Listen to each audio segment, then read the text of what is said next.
In tonight's Rynor Report, in Sacramento County, there are still an estimated 250,000 votes left to be counted.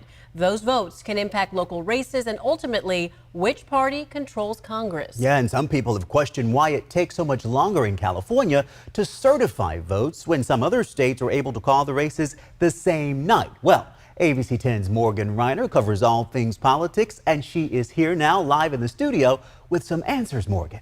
Chris and Laura, the simple answer is that California has made it incredibly easy to vote. Every registered voter gets a mail-in ballot sent to them, and it doesn't even have to arrive by Election Day, as long as it's postmarked by Election Day. In some other states like Florida, you need to request an absentee ballot, and if it doesn't arrive to the facility by the close of polls, well, it doesn't count. Sacramento County spokesperson Jana Haynes said it's time for the voters' mindset to change. We are no longer in an election day model. We are in an election month or even 6 to 8 weeks because of the time that lapses between when ballots go out and when we have to certify. It's a full 2-month process. One of the main reasons, mail-in ballots. We have to take several extra steps in order to verify the eligibility of our vote by mail ballots before we can actually count them. And that does take longer, but really it just means that more people have the opportunity to have their voice heard. The county plans on releasing another round of ballot results this evening and has until December 8th to certify the election. While it may not take us every single one of those days to certify the election, we do anticipate that it will take us the bulk of that time. After Election Day, based on the ballots that we got in through drop boxes on Election Day, from the mail on Election Day, and the mail the few days after Election Day, we still had about 250,000 ballots left to process and tabulate.